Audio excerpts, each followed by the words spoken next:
All right, Shalom Israel.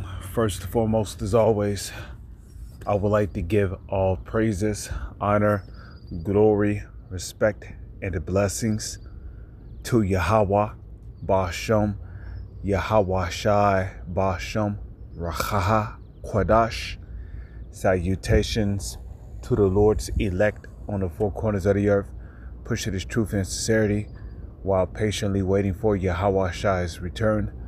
And double honors to our apostles and elders of Great Millstone, which have taught us everything we know through the spirit and power of Yahweh, Bashem, Yahweh Shai. And welcome to another series of GMS on the Job, where while I'm at the plantation, I am working blood, sweat, and tears just to make ends meet. But while doing the physical work, I am also doing the spiritual work. As it is commanded by Yahweh Shai, we are commanded to feed his sheep.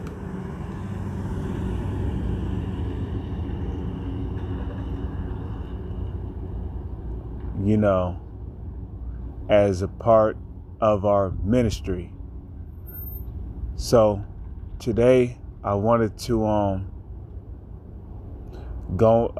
do a response video, a video that I find to be very, very beneficial. I mean, as always, all of the apostles' videos are very beneficial, whether if they are rebuke videos, exhorting videos, whether if they're informative videos getting into words. All of the apostles of Great Millstone, starting with Apostle Tahar, Apostle Gabar, Apostle Ariamlop, and Apostle Rakha, all of their videos are very beneficial, especially to salvation, leading to repentance, building up faith, and having more fear toward the Heavenly Father, Yahweh, Bashem, Yahweh Shai.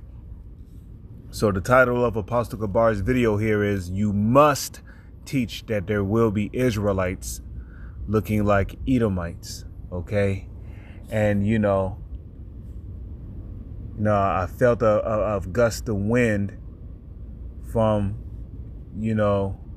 Apostle Gabar's video that he was teaching. I felt a gust of wind hit me, and I ended up with the inspiration of wanting to do a response video to this because, I agree 100% that there will be Israelites that's going to look like Edomites. Now, I'm going to go even further in this video to teach that there will be Israelites looking like the people of the other nation. But especially the Israelites, because, predominantly, the ones ruling the world right now are the Edomites. And for those who don't know, the biblical Edomites is the self-proclaimed white man. That is your biblical Edomites today. Okay? And they are pretty much the ones ruling this world in wickedness, as it is written in Job chapter 9, verse 24, the earth is given into the hand of the wicked. Okay. However, according to the book of Deuteronomy, the 28th chapter, the Lord said that one of the curses that will come upon us as a nation of people was that we will be scattered on the four corners of the earth. And indeed, during the Greco-Roman Empire, and even before the Roman Empire, we were already being scattered. The proof of that was there were Israelites when Alexander the Creep died. They claim that he died from natural causes. I believe he died from AIDS because he was a Mo. Homo, Faggot. Okay, but well, when he died from his illnesses, okay, they said that his four generals, Lysimachus, Cassander, and Ptolemy, okay, they pretty much put crowns upon themselves. Now it's not talking about they literally put crowns on themselves. No, it means that they usurp themselves as rulers. Okay, so they usurp themselves as rulers and begin, finding regions to take over and to ultimately colonize, like they always do. You so-called white people, even going back to the Greeks, y'all have always been colonizer. The original Greeks were actually the Japhetic people, which I've done research on that before. Okay, the original Romans were Japhetic people, and the Japhetic people today would be the Samoans, the Etruscans, the Mauians, the Hawaiians. These are your Japhetic people today. And I'm pretty sure there's more of them, but I don't need to list them all. But, okay, when the Edomites conquered those regions, they pretty much, stole their nationalities. The Edomites, the self-proclaimed white man, he stole the nationality of those Japhetic people after killing them off. And basically, the Edomites started calling themselves Greeks, okay? And not only that, but the Edomites also started calling themselves Romans after conquering the Roman Empire. I believe the last Japhetic ruler of Rome was Servius Tullius, according to my research. I'm gonna have to look again. I believe it was Servius Tullius. Okay. But the Edomites basically claimed themselves to be Romans after conquering those territories and colonizing it. Okay, so under the Grecian rule, right, when Edomites started calling themselves Greeks, we know that Ptolemy basically took control of the southern region, ruling over parts of Egypt and, this, that, fourth, and the other. But we also know that the Seleucid Empire took control of the northern regions. Okay? And even during that time, okay, you had Israelites that's in captivity under the Ptolemaic Empire. And you also had Israelites that was in captivity under the Seleucid Empire. So there was a scattering right there. Okay? While the northern kingdom, on the other hand, was already over here on this land called America. And of course, South America, according to Bible prophecy, namely Naphtali, Asher, Naphtali, which will be the Argentinians to Chileans, Asher, which will be the Colombians to Uruguayans, Manasseh, which will be the Cubans today, they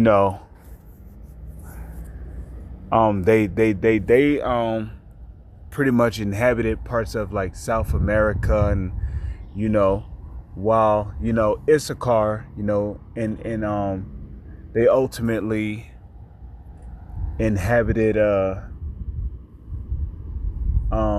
like the southern parts of what we call America today, even though it was not called America back then. I believe it was known as Samaria. But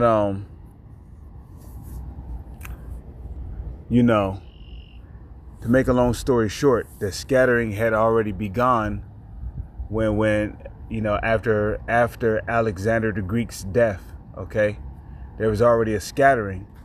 So then when you go to the book of Acts, the 2nd chapter, let's get that real quick. Okay, I can pull that up in the Blue Letter Bible. Give me a moment here, please. Okay, so let's go to the book of Acts, right? Because see, what a lot of our people don't understand is that 2,000 plus years ago we had already been scattered. Okay, so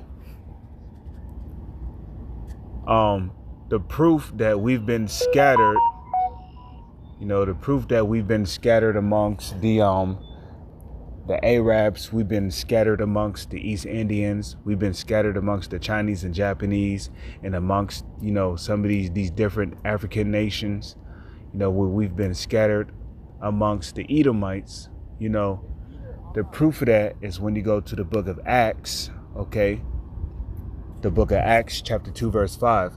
And there were dwelling at Jerusalem Jews, devout men out of every nation under heaven. Now, it's important to understand that when a man has sex with a woman outside of his nation, the child that's going to come out of that woman is going to look more like the woman of that nation more than his father. Okay? And the reason for that is usually because the woman is more responsible for the appearance of the child, from, skin complexion, facial features, things like that, However, according to Numbers chapter 1, verse 18, I don't need to get it, okay? What does it say?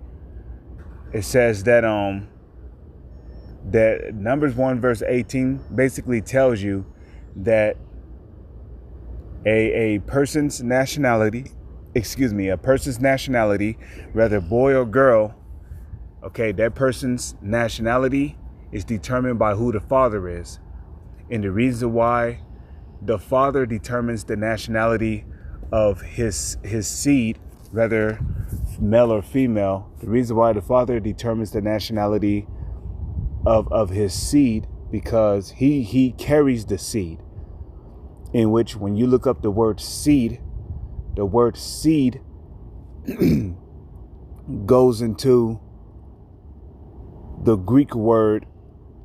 The word seed goes back to the Greek word sperma, which is where you get the word sperm from.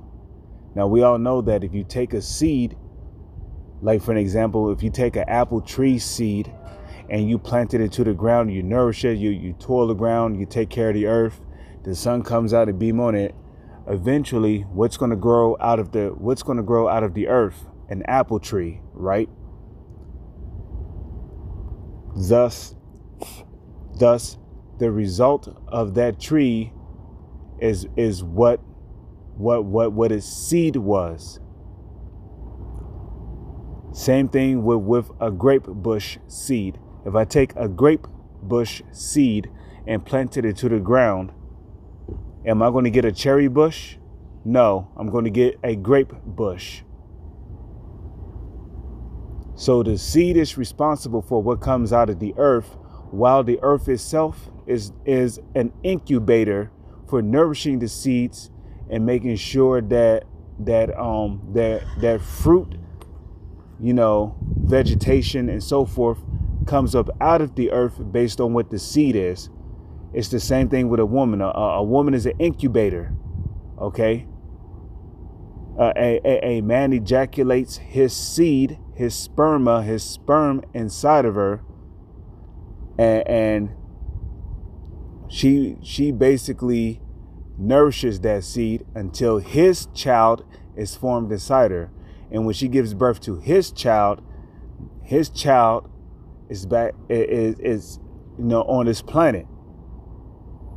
But that child is after the nationality of the father, rather if that child is a male or female.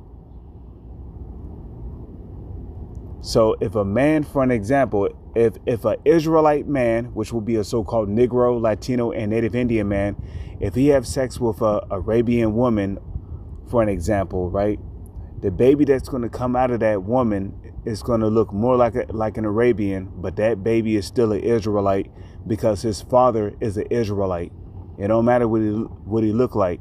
Now he could also grow up, And let's just to say if he grew up, right, being an Israelite, but looking more like a Arab, right? He might look more like an Arab, but he's still an Israelite because of his father, on his father's side, right? Let's just to say if he got older and he decided he wanted to have children by a Arabian woman. Okay, well, the baby that's going to come out of that woman, that baby's going to look even more like an Arabian. You see? That baby is going to look more like an Arabian.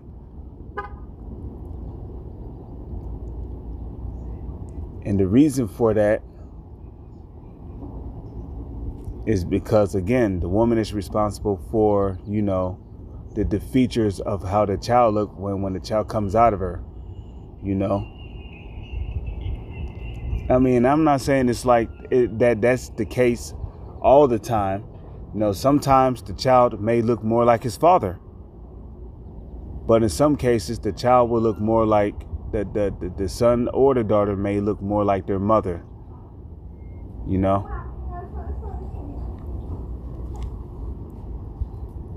Okay, so that child may come out looking more like an Arabian, you know.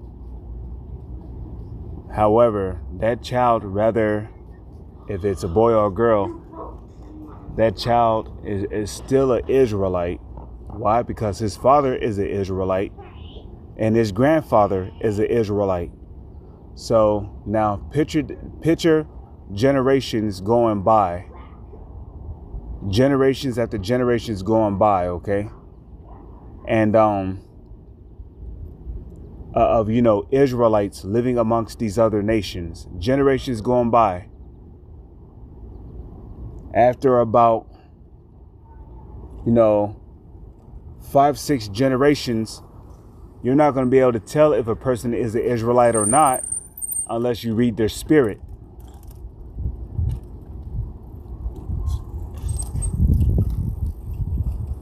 You see, you're not going to be able to tell if a person is a Israelite unless you read their spirit. You see, because that person that Israelite may look like an East Indian, he may look like a Chinese person, he may look like a Japanese person, you know, he may look like an African, he may look like a so-called white person, you know, he may look like a Etruscan, he may look like a Mauian, somebody from Maui, he may look like somebody from Hawaii. But guess what? That person is still an Israelite because his father's lineage on his father's side, according to Numbers 1 verse 18, goes back to an Israelite because the man carries the seed. An Israelite man can only give birth to Israelites no matter what he looks like. Just like how an Edomite man, which will be a so-called white man, an Edomite man can only give birth to more Edomites. An Arabian man can only give birth to more Arabians. An East Indian man can only give birth to more East Indians. An African man can only give birth to more Africans. Okay? And you know, a Japanese man can only give birth to more Japanese people. Okay? And according to the Bible, the Chinese, the Japanese, the Arabs, the East Indians, the Hawaiians, Mauians, Samoans, Africans, and so-called white people, they are all heathens according to the Holy Scriptures. They are all heathens, okay? They're not Israelites, they're heathens. A heathen is anybody who is not an Israelite, okay?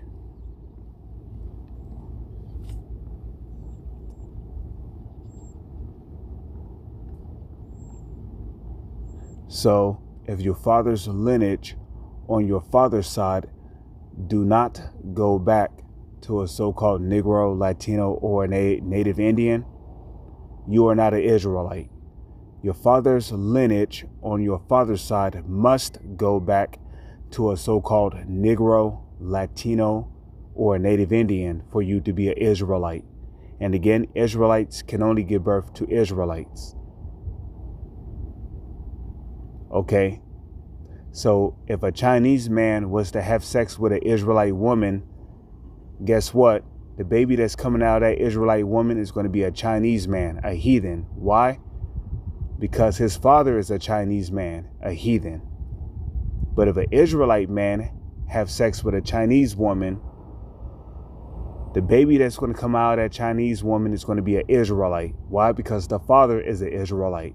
So the father carries the seed, the word seed, which goes back to the Greek word sperma, which is where you get sperm from. And you have two different forms of sperm. You have the solid form, which you usually find in apples, watermelon. You know, some seeds are white, some seeds are black,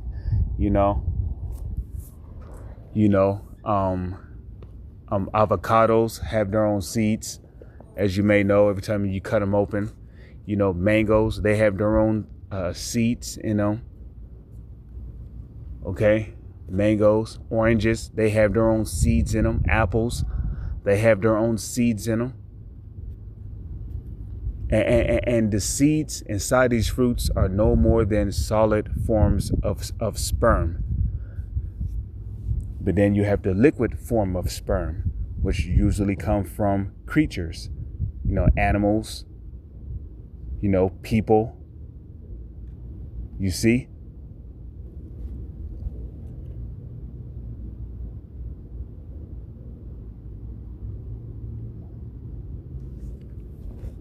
So I'm going to read it again.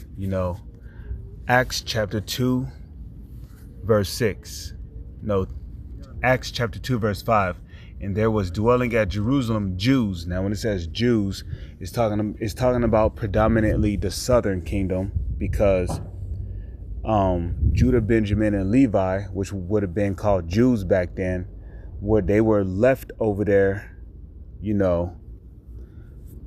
the they was left over there in the land of Israel.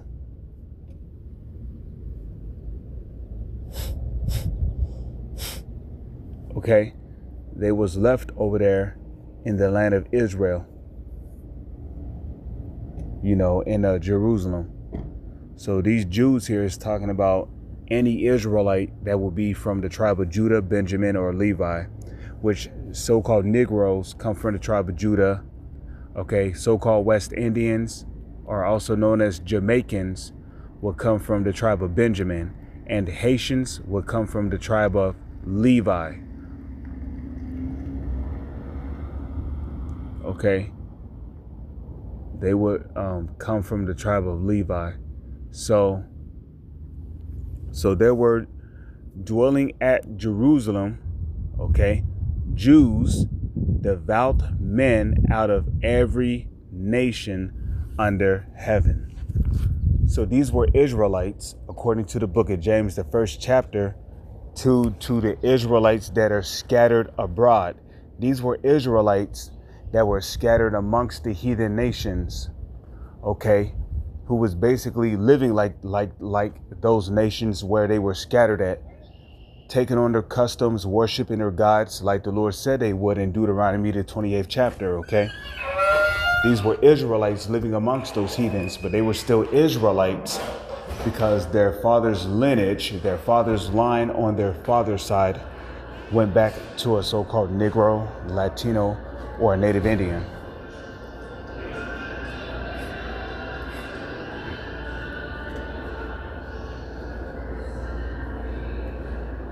Okay, so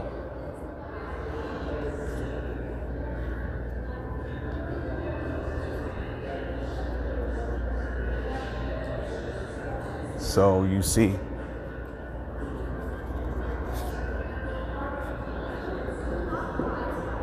that's why Apostle Kabar did that video, because you have a lot of Israelites that are so carnal that the moment they see a so-called white person, the moment they see a Chinese or a Japanese person, the moment they see an Arab or East Indian, they automatically assume that, you know, those are heathens. And if your spiritual discernment is up, you can almost tell the difference between, you can almost tell, you know, an Israelite in the midst of, you know, a bunch of heathens, because the Lord made us as a nation of people, the Lord made us different. Okay? The Lord made us different. He made us different from all the other nations.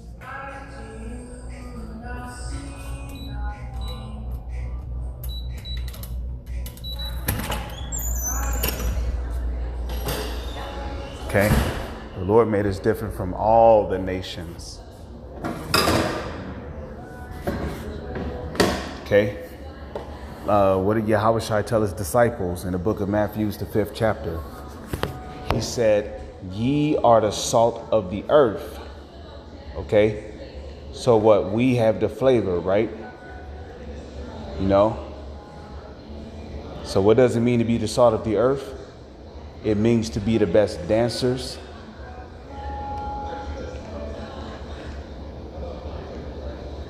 Okay? It means to be the best dressers, the best artists, the best actors, the best singers.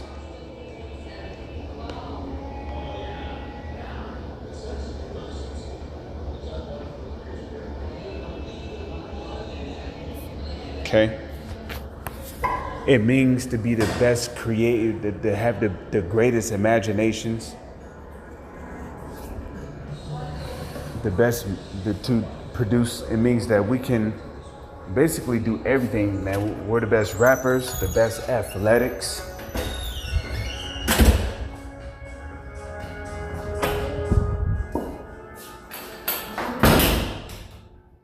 You know, to be the best athletics. We're the best at everything, man. And that's how you could tell Israel apart from the heathens. Because the heathens, they really don't have it, man. I mean, yeah, you know, like the heathens, they have their own dances. You know, they have their own way of doing things. But we, as a nation of people, we Israelites, we excel greatly. You know, we have character to us. We have character. We have personality to our spirit, you know. You know, the Lord called us a lively people, you know. The Lord called us peculiar. You see? You know, look up the word peculiar.